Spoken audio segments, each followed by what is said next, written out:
So what's up mga homies? So nandito na naman tayo sa Notorious Motorsports. So nakikita nyo, ano ngayon, Bare months na. So magpapasko na. So may mga ano kami ngayon, mga Christmas promo or mga Bare months promo. So yan, may mga Christmas tree na tayo. So ito yung mga mufflers na meron tayo dito. Meron tayo ng Regu, yung hinahanap nila. HKS Carbon, tawag dito, Borla. Tapos meron din tayong Grady. Tapos meron din tayong mga Borla ng mga flare tip. Acrophobic na tip. So ngayon, Bare months, bibigyan namin kayo ng mga magagandang deal.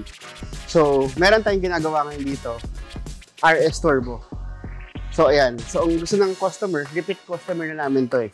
So ang gusto ng customer is mapalitan sa ng tahimik na. So nilagyan namin siya ng Grady na chambered. Ayan, makikita nyo. So mamaya ipapakita natin yung finished product. Tapos ilagyan din namin siya ng Borla na muffler tip at Borla na resonator. Ayun, yung ginagawa nila. So mamaya, pagkatapos yan, ipapakita namin at ipaparinig namin kung ano magiging tunog niya. So mamaya, antayin yung magiging project natin.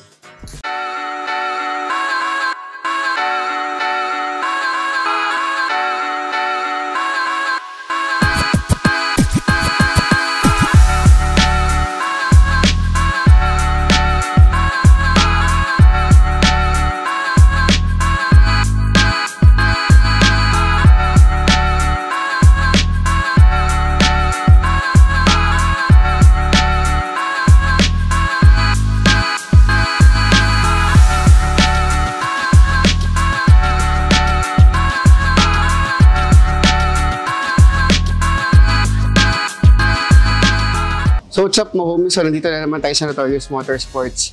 Bare months promo na naman. So sir, anong pangalan nila sir? Mark. Sir Mark. So Sir Mark, itong kotse nyo to is dating gawa na natin, no? So ano ba ginawa natin ngayon? Pinatalt na natin ang chamber kasi medyo maingay siya. Medyo maingay. So ang gusto natin, medyo tumahimik yung kotse ngayon. Medyo buo yung tunog. Tapos nagpalit na rin tayo ng itsura niya, yung tri-tip na bago. Okay. So sir, saan pa kayo galing sir? Sa Pampanga pa. Pampanga pa kayo galing. Okay, so galing Pampanga pa si sir. So ngayon, parang ginawa natin, nireconstruct natin yung exhaust niya. So pinatahimik natin. So may mga binago lang tayo. So sir, papakita ko lang ang RS na ginawa natin. So dito, gumamit tayo ng black chrome na Borla. So kaya mapapansin nyo, ito parang type R design. Yung isa, hindi niya kaparehas. So ginawa natin, kakaibang design to. So, naka-black chrome siya na tip, pero Borla yung tatak. Tapos dito, naglagay tayo ng chambered muffler kasi gusto natin medyo tahimik at bass yung tunog. So, sawa na si sir sa maingay, so nilagay natin siya ng chambered na muffler. So, ayan, kung mapapansin nyo, ilang years na to, boss, yung exhaust na to? One. So, 1.5 almost. Halos 1.5. So, 1.5. So, ito yung stainless natin kung mapapansin nyo. So yan, 304 kasi yung stainless niyan kaya hindi siya nangangalawang. So dito, meron kayong bagong produkto, yung mga Borla na resonator. So kinabitan natin siya ng Borla rin na resonator. So ito yung kinabit natin na Borla na resonator. Tapos ngayon, siyempre ang purpose natin dito, medyo tumahimik yung exhaust niya at medyo tumipid. So itong ano natin, air intake, may mga maintenance din. Siyempre almost 2 years na siya. So sinuggest ko na rin kay Bossing, napalitan na rin namin ng bago yung filter niya. Ayan. So, ito na yung bagong filter na nakakabot. So, ngayon, pakinggan na natin kung may tunog na.